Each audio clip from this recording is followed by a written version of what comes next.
À l'automne 1983, sur le port de Beyrouth, des parachutistes français du 1er régiment de chasseurs parachutistes posaient le pied-à-terre sous le grondement lointain de l'artillerie.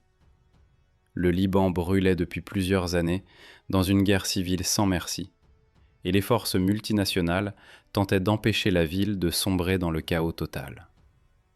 Sur l'épaule de chaque soldat reposait une arme que les habitants et les alliés regardaient avec une curiosité non dissimulée, une construction courte, presque carrée, dont la poignée pistolet jaillissait exactement au centre, et dont le canon semblait prolonger directement l'épaule du tireur. Les marines américains, qui se tenaient à proximité, serraient leur M16 entre leurs mains et jetaient sur les Français un regard légèrement condescendant. « C'est quoi ce truc ?» demandait-il. Les Français répondaient brièvement que l'arme s'appelait FAMAS et qu'expliquer prendrait du temps, mieux valait le voir à l'œuvre. L'occasion ne tarda pas. Le 23 octobre 1983, à l'aube, un camion chargé d'explosifs s'engouffra dans le bâtiment qui abritait le 1er bataillon du 8e régiment de marines à Beyrouth, fauchant 241 vies. Quelques minutes plus tard, un second kamikaze fit exploser son véhicule contre l'immeuble Drakkar, dans le quartier de Ramlat al-Baïda, à Beyrouth-Ouest, le quartier général français. 58 parachutistes périrent dans l'attentat. La ville explosa, au sens propre comme au sens figuré. Les soldats français survivants prirent position, patrouillèrent les rues, s'engagèrent dans des échanges de tirs, et le FAMAS fonctionnait. Il fonctionnait dans les ruelles étroites de Beyrouth, où un fusil traditionnel de grande taille devenait un fardeau. Il fonctionnait dans les décombres, où il fallait tirer depuis un angle sans exposer 1,50 m de canon. La conception compacte en bullpup, dans laquelle le chargeur se trouve derrière la poignée pistolet, donnait aux soldats un canon long et performant, avec une longueur totale comparable à celle d'une carabine courte. Ce n'était pas un numéro de stand de tir, ni une affiche publicitaire. C'était une guerre bien réelle, dans des quartiers urbains. Et le FAMAS y avait fait ses preuves.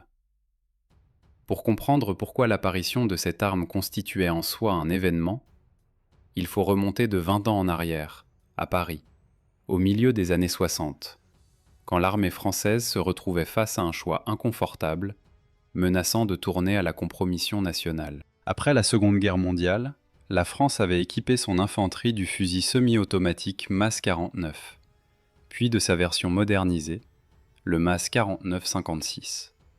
Une arme honnête pour son époque, mais désespérément dépassée au début des années 60. La guerre d'Algérie avait démontré que l'armée avait besoin d'un fusil d'assaut léger, chambré pour une cartouche intermédiaire, et non d'un fusil semi-automatique, tirant une cartouche de fusil pleine puissance. Or, le monde occidental entier basculait à toute vitesse vers de nouveaux systèmes. Les Américains avaient adopté le M16, chambré pour la cartouche 5,56 x 45 mm. Les Allemands s'équipaient du Heckler & Koch G3.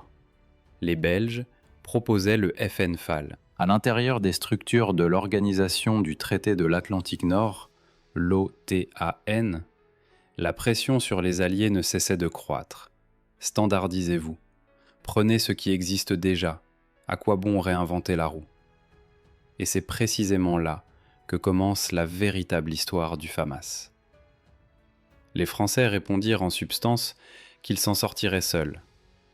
Derrière cette courte réponse se trouvait autant la politique gaulliste d'indépendance stratégique qu'un calcul tout à fait pragmatique. L'arsenal d'État de Saint-Étienne possédait une tradition séculaire de fabrication d'armes et des ingénieurs maison qui avaient leur mot à dire. En 1967, le groupement industriel des armements terrestres, le GIAT, reçut une mission officielle: concevoir un fusil d'assaut entièrement nouveau pour l'armée française, sans licence étrangère, sans copie. Une solution exclusivement nationale. Le concepteur principal du projet fut Paul Tellier, ingénieur de l'arsenal de Saint-Étienne, homme réputé pour son caractère méthodique et peu enclin au compromis. Tellier opta d'emblée pour une architecture bullpup, un système dans lequel le mécanisme de détente et le chargeur sont placés derrière la poignée pistolet, dans la crosse. À la fin des années 60, une telle solution était considérée comme presque hérétique. Le seul fusil bullpup en service dans le monde à cette époque était le britannique EM2, et celui-ci avait été retiré du service dès 1954, sans avoir trouvé grâce auprès de l'armée. Le bullpup était perçu comme une voie sans issue dans l'évolution des armes à feu. Tellier pensait le contraire, et il entendait le démontrer par les faits. La logique était implacable. À longueur de canon égale, un bullpup est plus court qu'une carabine classique d'environ 250 à 300 mm. En combat urbain, à bord de véhicules, pour des parachutistes sautant avec leurs armes, ce n'est pas un avantage abstrait, c'est une différence bien concrète entre la vie et la mort dans un espace confiné. Les parachutistes et les légionnaires français appelés à opérer partout dans le monde, d'Afrique au Moyen-Orient, correspondaient parfaitement à ce concept. Parallèlement, Tellier choisit un système de verrouillage peu commun, un retardateur à levier, verrou semi-libre. La plupart des fusils d'assaut contemporains fonctionnaient par emprunt de gaz ou par recul du canon. Le FAMAS utilisait le principe du retardement de l'ouverture de la culasse par un levier, une solution rare et exigeante, mais potentiellement très fiable si elle était correctement réalisée. Le levier s'appuyait contre le boîtier de culasse et en ralentissait l'ouverture, juste assez pour que la pression dans le canon retombe à un niveau sans danger. Pas de prise de gaz, pas de tube ni de piston supplémentaire. Une mécanique plus épurée, moins de pièces, une maintenance plus aisée. Du moins, c'est ainsi que cela se présentait sur le papier. Ce qui allait se passer lors des essais, c'est une toute autre histoire. 1967. Paul Tellier reçoit sa mission et s'installe devant ses plans techniques. On pourrait croire que tout est simple. L'objectif est clair, le financement est assuré, une équipe expérimentée de l'arsenal de Saint-Étienne se tient derrière lui. Mais la bureaucratie militaire française est ainsi faite qu'elle ne connaît pas les histoires simples. Presque immédiatement, le projet se heurta à une question qui aurait pu le tuer dès la phase des esquisses. Quelle cartouche ? L'armée se déchirait entre deux camps. Le premier insistait pour adopter le standard de l'OTAN, la cartouche 5,56 x 45 mm développée aux États-Unis. Les arguments semblaient raisonnables. Standardisation avec les Alliés, simplification de la logistique, interopérabilité des munitions sur le champ de bataille. Le second camp, que Tellier lui-même soutenait aux côtés d'une partie de l'état-major, souhaitait préserver l'indépendance nationale et envisageait une cartouche française à part entière.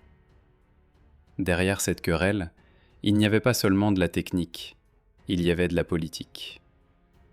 De Gaulle avait retiré la France du commandement militaire intégré de l'OTAN en 1966, et adopter la cartouche américaine dans ce contexte ressemblait presque à une capitulation devant Washington. La dispute s'étira sur plusieurs années. Pendant que les fonctionnaires militaires s'échangeaient des notes de service, Tellier concevait l'arme pour les deux variantes, sachant que la décision pouvait changer à tout moment. Finalement, le bon sens l'emporta sur la politique. En août 1970, le choix définitif se porta sur la cartouche 5,56 x 45 mm. Mais avec une réserve importante, la France se réservait le droit de produire cette cartouche de façon autonome selon ses propres normes, avec une douille en acier plutôt qu'en laiton. C'est précisément cette décision qui allait se révéler la plus lourde de conséquences lors des essais techniques. Pendant que les débats sur la cartouche se poursuivaient, Tellier avançait dans la conception. L'architecture bullpup avait été définitivement validée, et il fallait maintenant résoudre des dizaines de problèmes d'ingénierie qui en découlaient. La difficulté principale du bullpup, connue de tous ceux qui ont travaillé sur ce type de système, est le mécanisme de détente. Dans un fusil classique, la gâchette se trouve directement au-dessus du mécanisme qu'elle actionne. Dans une arme bullpup, entre la gâchette et le groupe percuteur, il y a une distance de 20 à 30 cm. il faut une tringlerie intermédiaire, et chaque tringlerie introduit des jeux, des délais et une dégradation de la qualité de détente. Tellier consacra une part importante de son temps à faire en sorte que la détente du FAMAS soit acceptable, pas parfaite, mais suffisamment précise pour une arme de guerre destinée au combat rapproché. La silhouette du fusil prit alors la forme caractéristique qu'on ne peut confondre avec rien d'autre. Une poignée de transport haute, intégrée à la partie supérieure du boîtier de culasse, servant à la fois de support aux appareils de visée, une crosse rectiligne sans décrochement de poignée pistolet classique, et un corps en polymère à haute résistance au choc. La poignée de transport n'était pas qu'un élément de confort. Le bloc de visée avec guidon et cran de mire y était intégré, ce qui donnait une ligne de visée plus longue que chez la plupart des concurrents de taille comparable. Cette ligne de mire atteignait environ 450 mm, un résultat tout à fait honorable pour une arme d'une longueur totale de 757 mm. L'ergonomie posait un problème à part entière. Un bullpup éjecte inévitablement les douilles là où se trouve la joue du tireur, vers l'arrière et sur le côté. En tir à l'épaule droite, la douille part vers la droite. À l'épaule gauche, droit dans le visage. Tellier résolut ce problème avec élégance. Un système de double éjection, commutable au choix, selon que le tireur est droitier ou gaucher. Un obturateur, placé sur le boîtier, fermait la fenêtre d'éjection non utilisée. Solution mécaniquement simple, mais pour l'époque, véritablement non conventionnelle. La plupart des autres armes bullpup réglèrent ce problème bien moins efficacement, ou ne le réglèrent pas du tout, pendant de longues années encore. Au milieu des années 70, Tellier tenait entre les mains un prototype abouti. Le FAMAS, abréviation de Fusil d'assaut de la manufacture d'armes de Saint-Étienne, fut soumis aux essais officiels à partir de 1973. En 1971, l'Arsenal avait réalisé les 10 premiers exemplaires sous la désignation A1. Et de 1973 à 1976, l'arme passa par une série d'évaluations au cours desquelles plusieurs variantes de conception se succédèrent, jusqu'à la désignation finale F1. Les commissions militaires se mirent au travail, et il apparut presque aussitôt qu'entre les plans et l'utilisation réelle, il y avait un gouffre. Ce qui inquiéta en premier les évaluateurs, c'était le comportement du retardateur à levier lors d'un feu intense et soutenu. La culasse semi-libre s'ouvre plus rapidement qu'une culasse à verrouillage rigide, ce qui imposait une sollicitation accrue à la douille au moment de l'extraction. Avec des douilles en acier conformes aux normes militaires françaises, le système fonctionnait dans des limites acceptables. Mais lorsque le chargeur recevait des cartouches à douille à laiton, comme celles utilisées par la plupart des armées alliées, les ennuis commençaient. Le laiton souple se dilatait davantage que l'acier sous la pression des gaz propulsifs, et le retardateur à levier extrayait la douille de la chambre avec une force que la conception n'avait pas prévue. Les douilles se déformaient. Parfois elles se rompaient. Le ressort récupérateur subissait des chocs répétés qui réduisaient sa durée de vie. La commission exigea des explications. Tellier les fournit sans détour. L'arme avait été conçue pour des cartouches militaires françaises à douille en acier et fonctionnait correctement avec elles. L'utilisation de cartouches à douille en laiton constituait un écart au règlement technique, et non un défaut de conception. La commission accepta cet argument, mais inscrivit dans le procès-verbal une ligne à part. Recommander l'utilisation exclusive de cartouches à douille en acier. Cette ligne devint par la suite la source de querelles interminables, aussi bien parmi les militaires que parmi les rares propriétaires civils des versions semi-automatiques exportées. La seconde objection sérieuse portait sur les chargeurs. Le FAMAS utilisait ses propres chargeurs droits de 25 cartouches, une conception qui découlait de la faible conicité de la douille de la cartouche 5,56, autorisant un chargeur sans courbure marquée. Tellier considérait 25 cartouches comme le nombre optimal. Un chargeur plus compact que le modèle 230, un centre de gravité qui se déplace moins en cours de tir, un équilibre de l'arme stable jusqu'au dernier coup. Mais les tacticiens militaires voyaient les choses autrement. Le standard de l'OTAN s'établissait alors sur 30 cartouches, et les chargeurs français ne s'intégraient pas dans ce système. Aucune interopérabilité avec les Alliés, aucun échange de munitions possible sur le terrain. L'objection resta consignée dans les procès-verbaux, mais en mai 1977, la version de série finale, avec plusieurs mécanismes affinés, fut officiellement adoptée par l'armée française sous la désignation FAMAS F1. Avec ses propres chargeurs, avec la recommandation sur les douilles en acier, et avec la conscience que le travail de correction n'était pas terminé. L'adoption officielle en 1977 ne signifiait pas la fin des épreuves, elle marquait le début d'une phase autrement plus rude. Les tirs sur polygone avec des munitions sélectionnées et des opérateurs entraînés, c'est une chose. L'exploitation militaire réelle, où le soldat peut charger n'importe quoi, laisser tomber son arme dans la boue et ne pas la nettoyer pendant une semaine, c'en est une autre. C'est justement durant les premières années de service que le FAMAS acquit une réputation qui allait longtemps le poursuivre dans les casernes et les états-majors. Le point de friction principal demeurait le retardateur à levier. Le mécanisme exigeait un réglage précis et un entretien soigneux. Lorsque le canal du boîtier de culasse s'encrassait, le levier commençait à fonctionner avec des retards, l'ouverture de la culasse tardait, ce qui provoquait des incidents d'alimentation en tir automatique soutenu. Les soldats habitués à une arme qui pardonne, un traitement brutal, se plaignaient que le FAMAS faisait des caprices. Les sous-officiers des régiments de la Légion étrangère, parmi les premiers à recevoir le nouveau fusil, s'exprimaient sur le mécanisme avec précaution, non pas avec mépris, mais précisément avec précaution. La nuance est essentielle.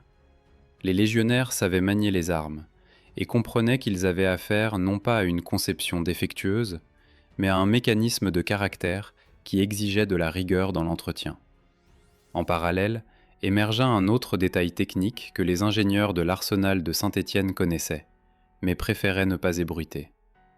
Le rayage du canon du FAMAS F1 avait un pas d'un tour pour 305 mm, soit 12 pouces, selon la notation anglo-saxonne alors courante dans les documents techniques de l'OTAN. Ce pas de rayage était calculé pour des projectiles légers d'environ 3,5 grammes, utilisés dans les premières cartouches militaires françaises. Le problème apparut lorsque l'OTAN standardisa au début des années 80 une cartouche à projectile plus lourd, de 4 grammes, la balle belge SS-109, adoptée comme standard unifié de l'Alliance. Pour stabiliser correctement ce projectile plus lourd, il fallait un pas de rayage plus serré, un tour pour 229 mm, soit 9 pouces. Le canon du FAMAS F1 s'accordait mal à cette nouvelle norme. Le projectile ne se stabilisait pas suffisamment, ce qui se répercutait sur la précision au-delà de 200 mètres. Le commandement militaire français se trouva face à un fait gênant. Le fusil adopté quelques années plus tôt ne correspondait pas pleinement aux standards de munitions en vigueur au sein de l'Alliance à laquelle la France réintégrait progressivement les structures militaires. Refaire les canons de tout le parc en service représentait une opération trop coûteuse pour être menée discrètement. Reconnaître officiellement le problème revenait à fournir des arguments aux critiques qui avaient dès le départ plaidé pour l'achat d'une arme étrangère. On adopta finalement une solution intermédiaire. Poursuivre la production et l'exploitation du F1 avec son canon d'origine, tout en menant en parallèle des travaux sur une version modernisée à rayage amélioré. Cette version devait devenir le FAMAS G2, mais il restait encore loin. Et pour l'heure, l'armée devait se battre avec ce qu'elle avait. Et se battre vint rapidement. Le premier véritable examen au feu fut moins connu du grand public, mais pas moins éprouvant. De 1983 à 1984, la France mena l'opération Manta au Tchad. Une intervention militaire en soutien au gouvernement d'Hissène Habré contre les forces libyennes et les rebelles. Les unités françaises armées de FAMAS opérait dans des conditions qu'on ne saurait qualifier de clémentes. Des températures diurnes dépassant 40 degrés Celsius. Une poussière fine s'infiltrant dans chaque mécanisme. Des variations brutales entre la chaleur du jour et le froid nocturne du désert. C'est là que le retardateur à levier passa une épreuve qu'aucun polygone ne saurait simuler. Le bilan se révéla contrasté. D'un côté, les cas d'incidents lors d'un encrassement sévère se confirmèrent. Le mécanisme demandait effectivement un nettoyage plus fréquent qu'on ne l'aurait souhaité en conditions de campagne. De l'autre, lorsque les normes minimales d'entretien étaient respectées, le FAMAS tirait sans avarie grave. Les soldats s'adaptèrent. Ils nettoyaient leurs armes plus souvent qu'à l'entraînement en Europe et cessèrent de se plaindre. Les officiers rédigeant leur rapport depuis le Tchad notèrent d'autres atouts de la conception. La compacité dans les conditions réelles se révéla plus précieuse qu'on ne l'avait supposé. Les déplacements sur véhicules blindés, les embarquements et débarquements d'hélicoptères, les actions dans la végétation dense du Sahel, partout. Le gabarit réduit du bullpup conférait un avantage difficile à chiffrer, mais que chaque fantassin comprenait parfaitement. Un élément de conception mérite une attention particulière. Il reçut au Tchad une appréciation inespérément favorable.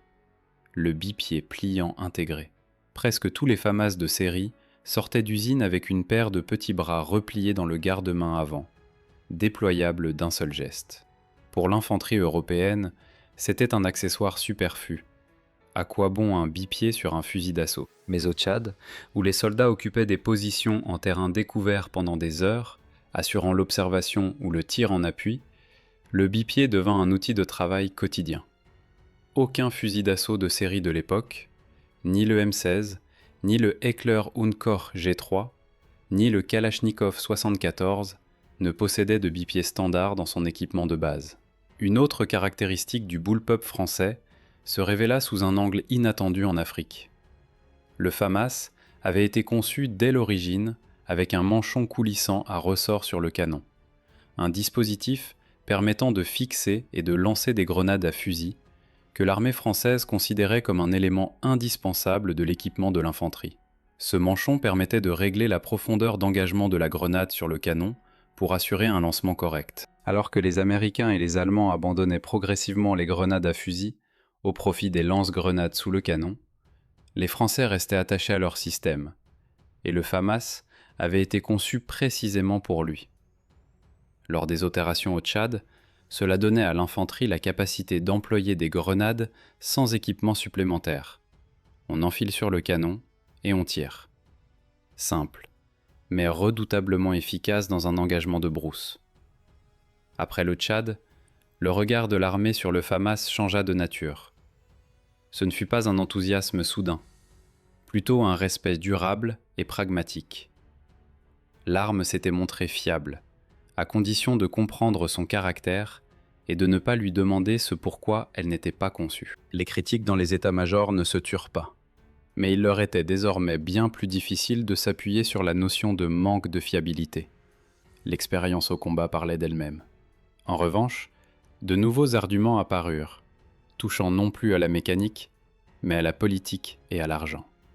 Car pendant que les soldats français apprivoisaient leur bullpup dans les savanes africaines, une toute autre guerre se menait à Bruxelles et à Paris. Une guerre de papier, mais non moins acharnée. À Bruxelles, dans les couloirs feutrés des quartiers généraux de l'Organisation du Traité de l'Atlantique Nord, le FAMAS était devenu bien plus qu'une arme. Il était devenu un argument. Les représentants allemands, lors de chaque réunion de standardisation, pointaient avec une précision méthodique les deux défauts que personne ne pouvait contester.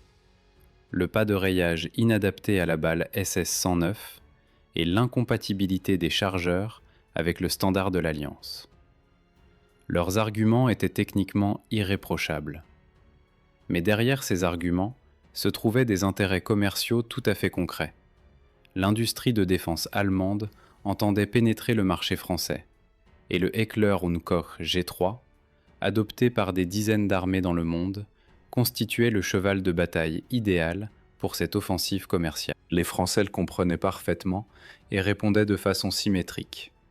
Ils invoquaient le droit souverain de choisir leur armement et soulignaient que leur complexe de défense nationale était en mesure de fournir à l'armée tout ce dont elle avait besoin. À l'intérieur même de la France, un débat non moins vif faisait rage entre les partisans du FAMAS F1 tel quel et ceux qui réclamaient une modernisation urgente. La pierre d'achoppement principale demeurait les chargeurs. Sur les exercices interalliés, les soldats français ne pouvaient pas utiliser les munitions de leurs partenaires, et réciproquement. Les logisticiens s'arrachaient les cheveux. Les tacticiens rédigeaient des rapports.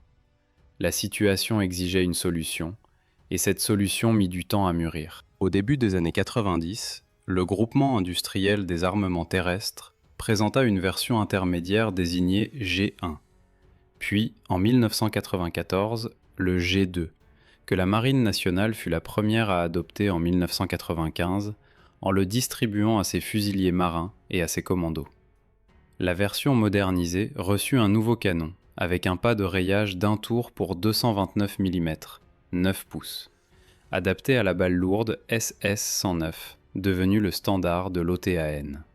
Le logement du chargeur fut reconfiguré pour accueillir le chargeur standard de l'Alliance à 30 cartouches, celui du M16, légèrement incurvé.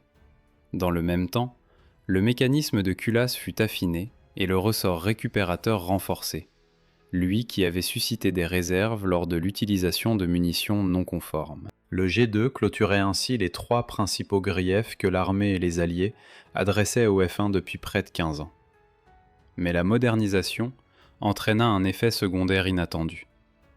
Adopter le chargeur de l'Alliance signifiait que le FAMAS G2 perdait l'une des caractéristiques que Tellier considérait comme un avantage, le chargeur droit.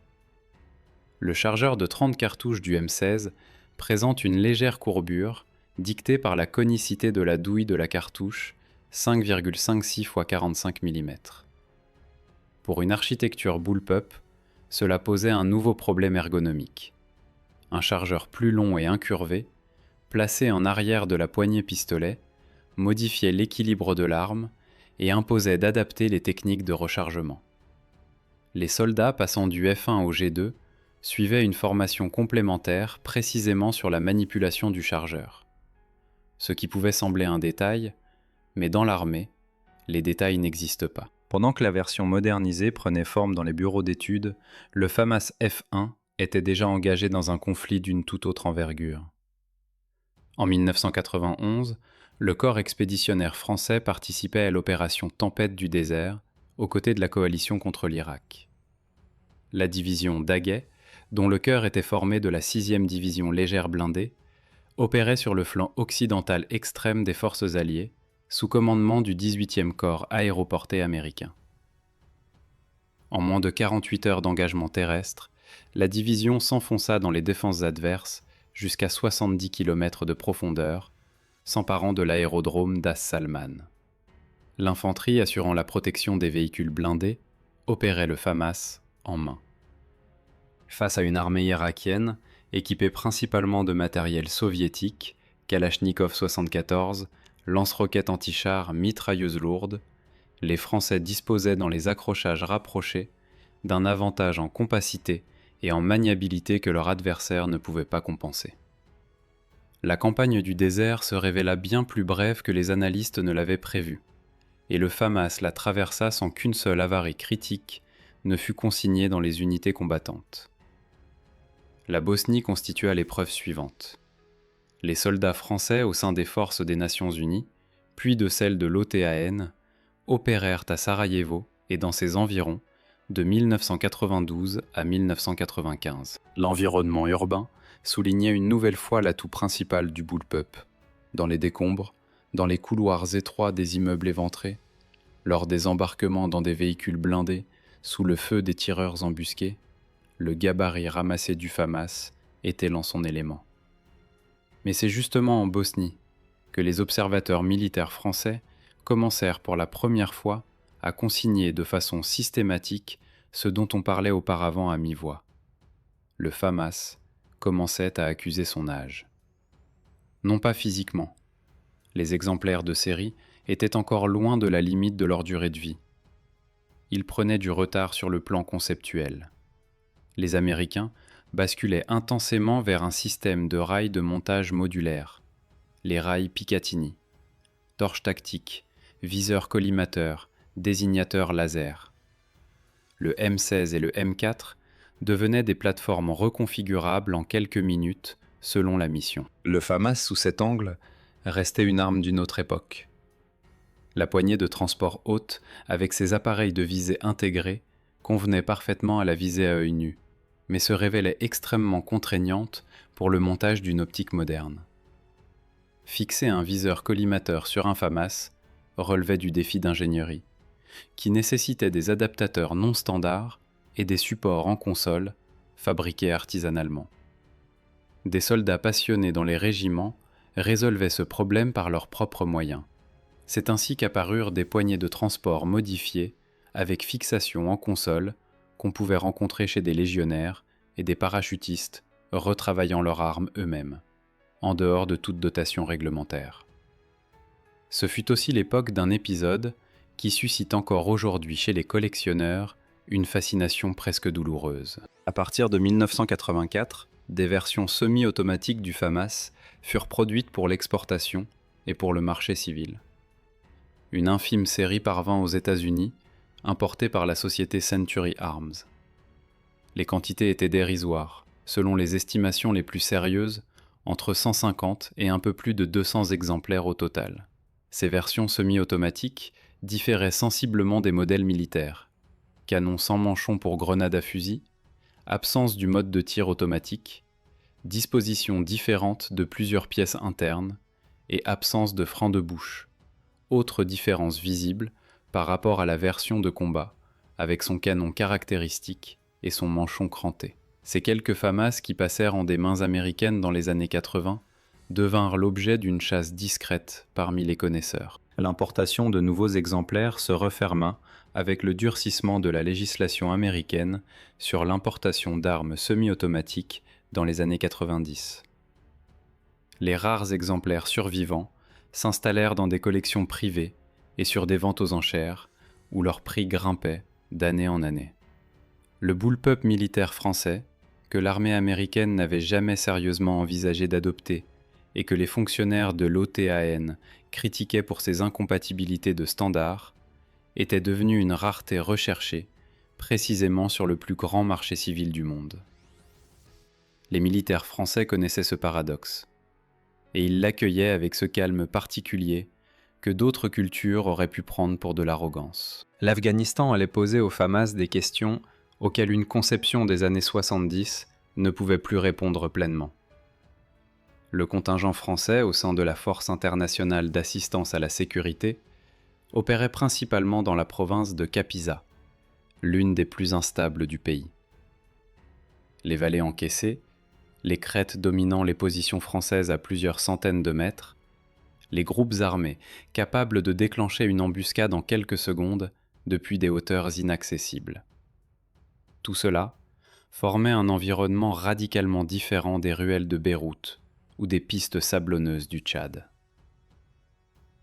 Le 18 août 2008, dans la vallée d'Ouzbine, à une cinquantaine de kilomètres au nord-est de Kaboul, un peloton du 8e régiment de parachutistes d'infanterie de marine tomba dans une embuscade tendue par les talibans. Le bilan fut le plus lourd pour les forces armées françaises depuis plusieurs décennies. 10 soldats tués et 21 blessés. Les combattants adverses opéraient depuis des hauteurs dominantes, employant des fusils et des mitrailleuses de conception soviétique dont la portée efficace dépassait les capacités du FAMAS, équipé de ses seuls appareils de visée mécanique. Dans cet engagement inégal, la compacité du bullpup dans un terrain montagneux où chaque repli de relief et chaque ravin étroit devenait un abri, fut mentionnée par les officiers parmi les rares atouts techniques du côté français. Mais l'Afghanistan posait une exigence nouvelle et impitoyable. Un tir précis, à 400, 500, 600 mètres, avec une optique performante, dans des conditions où chaque raté de visée pouvait être fatal. Et sur ce point précis, le FAMAS avec sa poignée de transport intégrée donnait une réponse seulement partielle. Les retours des unités déployées en Kapisa alimentèrent les dossiers du ministère de la Défense avec une régularité croissante. Ce n'était plus seulement une question de chargeur ou de pas de rayage, c'était une question de plateforme. Les soldats alliés opérant aux côtés des Français montaient en quelques minutes sur leurs armes des lunettes de visée, des désignateurs laser, des torches infrarouges. Le FAMAS, lui, réclamait des adaptateurs bricolés, des supports artisanaux. Et même après ces modifications, le résultat restait un compromis. L'armée française le savait depuis la Bosnie. L'Afghanistan le confirmait avec une brutalité sans appel. En 2012, le ministère de la Défense annonça officiellement la nécessité de remplacer le FAMAS.